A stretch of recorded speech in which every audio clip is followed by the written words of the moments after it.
മോഹൻലാലിന്റെ ഗുണ്ടയാവാൻ ഞങ്ങൾക്ക് താല്പര്യമില്ല. ഇങ്ങനെ പറഞ്ഞ രണ്ട് പ്രമുഖ നടന്മാർ. ഈ സംഭവം നടക്കുന്നത് കുറേ വർഷങ്ങൾക്ക് മുമ്പ് 1986 എന്നൊരു വർഷം. രാജാവിന്റെ മകൻ എന്ന സിനിമയുടെ കഥയുമായി തമ്പി ഗണതാനം, ഡെന്നിസ് ജോസഫ്, മമ്മൂട്ടി എടുത്തു പോകുന്നു. പക്ഷെ അന്ന് തമ്പി ഗണതാനത്തിന്റെ തൊട്ടു മുമ്പത്തെ സിനിമ ആ നേരം അല്പം ദൂരം, ആ സിനിമ മമ്മൂട്ടിയായിരുന്നു നായകൻ. ആ സിനിമ പരാജയമായതുകൊണ്ട് തമ്പി ഗണതാനത്തിനോട് മമ്മൂട്ടി പറയുന്നു, എനിക്ക് അടുത്ത സിനിമ ചെയ്യാൻ, അതായത് നിന്റെ സിനിമ ചെയ്യാൻ ബുദ്ധിമുട്ടുണ്ട് എന്ന് പറയുന്നു. അങ്ങനെ ചെറിയൊരു തർക്കവും കാര്യങ്ങളൊക്കെ ആയിട്ട് ഇവർ രണ്ടുപേരും തമ്മിൽ തെറ്റുന്നു. അവസാനം അതേ കഥയുമായി മോഹൻലാലിന്റെ അടുത്ത് പോകുന്നു. അന്ന് മോഹൻലാൽ മമ്മൂട്ടിയെക്കാട്ടും താരമൂല്യത്തിൽ തൊട്ടു താഴെ, മോഹൻലാൽ എന്ന നായകനായി ഒരുപാട് സിനിമകൾ ചെയ്യുന്നുണ്ട്, എങ്കിൽ പോലും തൊട്ടു താഴെയാണ്. അങ്ങനെയാണ് മോഹൻലാൽ ആ ഒരു വേഷം ചെയ്തത്. ഈ ഒരു കഥ ഒരു പക്ഷേ സിനിമ ഫോളോ ചെയ്യുന്നവർക്ക്, അല്ലെങ്കിൽ പഴയ സിനിമാ കഥകൾ ഫോളോ ചെയ്യുന്ന എല്ലാവർക്കും അറിയുന്നുണ്ടാവും. ഡെന്നിസ് ജോസഫ് തന്നെ, ഡെന്നിസ് ജോസഫിന്റെ പല അഭിമുഖങ്ങളുണ്ട്, പ്രത്യേകിച്ച് സഫാരി ചാനലിലെ ചരിത്രമെല്ലിലൂടെ പോലത്തെ പരിപാടികളിലൊക്കെ ഇത് പറഞ്ഞിട്ടുണ്ട്. പക്ഷെ അന്ന് മറ്റൊരു കാര്യം കൂടി ഡെന്നിസ് ജോസഫ് പറഞ്ഞു.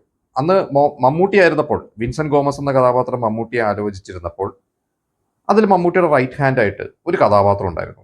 പിന്നീട് അത് മോഹൻലാലിലേക്ക് എത്തിക്കഴിഞ്ഞപ്പോൾ ആ ഒരു കഥാപാത്രം ചെയ്യാൻ, മോഹൻലാലിന്റെ ഗുണ്ടയാവാൻ അന്നത്തെ ചില പ്രമുഖ നടന്മാർ താല്പര്യം പ്രകടിപ്പിച്ചില്ല.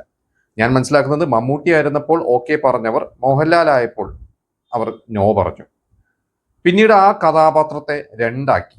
എന്നിട്ട് സാമാന്യ പുതുമുഖങ്ങളായിരുന്ന മോഹൻ ജോസ്, സുരേഷ് ഗോപി, ഇവരൊക്കെ അന്ന് കുറച്ച് സിനിമകൾ, സുരേഷ് ഗോപിക്ക് അന്ന് വളരെ കുറച്ച് സിനിമകൾ ചെയ്തിട്ടുള്ളൂ. മോഹൻ ജോസ് കുറച്ചും കൂടി സീനിയർ ആണ് തോന്നുന്നു, കുറച്ചുകൂടി സിനിമകൾ അതിന് മുമ്പ് ചെയ്തിട്ടുണ്ട്. എന്തായാലും ഇവർ രണ്ടുപേർക്കും ആ ഒരു വേഷം നൽകി. അത് ഏറ്റവും ഗുണം കിട്ടിയത് സുരേഷ് ഗോപിക്കാണ്. പിന്നീട് അങ്ങോട്ട് ഒരുപാട് സിനിമകൾ സുരേഷ് ഗോപിക്ക് ലഭിച്ചു. എന്തായാലും അന്ന് ആ ഒരു കഥയുമായി ആ രണ്ട് പ്രമുഖ നടന്മാർ, മോഹൻലാലിന്റെ സൈഡ് റോൾ ചെയ്യാനായിട്ട്, ആ ഒരു വേഷം ചെയ്യാനായിട്ട് ഇവർ, ഡെന്നിസ് ജോസഫും തമ്പി ഗണതാനും, രണ്ട് പ്രമുഖ നടന്മാരോട് ആ കഥ പറഞ്ഞു എന്നാണ് പറഞ്ഞത്.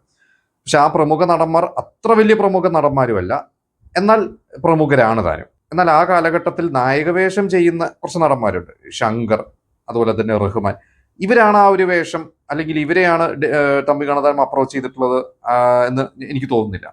ഡെന്നിസ് ജോസഫ് പറഞ്ഞത് പ്രമുഖരാണ്, എന്നാൽ അത്ര പ്രമുഖരല്ല. അപ്പോൾ ഒരു പക്ഷെ ഒരു സഹനടൻ വേഷങ്ങൾ ചെയ്യുന്നവരായിരിക്കാം. അപ്പോൾ ഇതുമായി ബന്ധപ്പെട്ടിട്ട് ഞാനൊരു പോസ്റ്റ് ഇട്ടിരുന്നു. അപ്പോൾ ആ പോസ്റ്റിനിടയിൽ ഒരുപാട് പേര്, ഒരുപാട് കമന്റ്സ് വന്നിരുന്നു. പല ആളുകൾ പല പേരുകൾ പറഞ്ഞു. അപ്പൊ അതിൽ രതീഷ് അല്ല എന്നുള്ള ഉറപ്പാണ്. കാരണം രതീഷ് രാജാവിന്റെ മകൾ ഒരു മികച്ച വേഷം, തുല്യ പ്രാധാന്യമായിട്ടുള്ള ഒരു വേഷം ചെയ്തിട്ടുണ്ട്. രതീഷാണോ അതോ മോഹൻലാലാണോ നായകനെന്ന് ചോദിച്ചാൽ വരെ നമുക്കൊരു പെട്ടെന്നൊരു ഉത്തരം പറയാൻ പറ്റില്ല. എന്തായാലും അത് രതീഷ് അല്ല, ശങ്കർ അല്ല, റഹ്മാൻ അല്ല. പിന്നെ ആ സമയത്ത് നായക വേഷങ്ങൾ ചെയ്തിരുന്ന, അല്ലെങ്കിൽ ഒരു സഹനടൻ വേഷങ്ങൾ ചെയ്തിരുന്ന നടന്മാരുടെ ലിസ്റ്റ് നമുക്ക് എടുത്തു നോക്കിക്കഴിഞ്ഞാൽ അന്ന് ലാലു ലക്സ് ഉണ്ട്. ലാലു ലക്സ് ആ സമയത്ത് നല്ല താരമൂല്യമുള്ള നടനാണ്. മോഹൻലാലിനേക്കാളും സീനിയറാണ്, അതിന് മുമ്പ് സിനിമയിൽ വന്ന നടനാണ്. ആ കാലഘട്ടത്തിൽ മോഹൻലാലും ലാലു ലക്സൊക്കെ തുല്യ പ്രാധാന്യമായിട്ടുള്ള വേഷങ്ങൾ ചെയ്യുന്നുണ്ട്. ഈ തമ്പി ഗണതാനത്തിന്റെ തൊട്ടു മുമ്പത്തെ സിനിമ ആ നേരം അല്പ ദൂരത്തിൽ ലാലു ലക്സ് ഒരു മികച്ച വേഷം ചെയ്തിട്ടുണ്ട്. ഇനി അത് ലാലു ലക്സ് ആണോ? ആവാം, ആവാതിരിക്കാം. പിന്നെ മറ്റൊരു നടൻ, ആ സമയത്ത് തിളങ്ങി നിന്നിരുന്ന നടൻ രവീന്ദ്രനുണ്ട്, മണിയമ്പിള്ള രാജുവുണ്ട്, ശ്രീനാഥ് ഉണ്ട്, ഒരുപാട് നടന്മാർ ആ സമയത്തുണ്ട്. ഇതിനിടയിൽ ഞാനൊരു പോസ്റ്റ് ഇട്ടപ്പോൾ അതിൻ്റെ ഇടയിൽ ഒരു കമന്റ് വന്നത് സന്തോഷാണെന്നും പറഞ്ഞ ഒരാൾ വന്നു.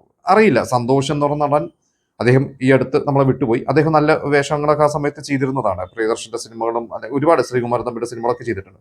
അശോകൻ, പത്മരാജന്റെ പെരുവഴിയമ്പലത്തിലൂടെ വന്ന് ഒരുപാട് സിനിമകളിൽ തുല്യ നായക പ്രാധാന്യമായിട്ടുള്ള റോളൊക്കെ ചെയ്തിട്ടുള്ള നടനാണ്. ഇനി അശോകനാണോ അറിയില്ല. എന്തായാലും എനിക്കറിയില്ല ആരാന്നുള്ളത്. ഡെന്നിസ് ജോസഫും അതാരാന്നുള്ളത് വ്യക്തമായിട്ടുള്ള ഉത്തരം നൽകിയിട്ടില്ല.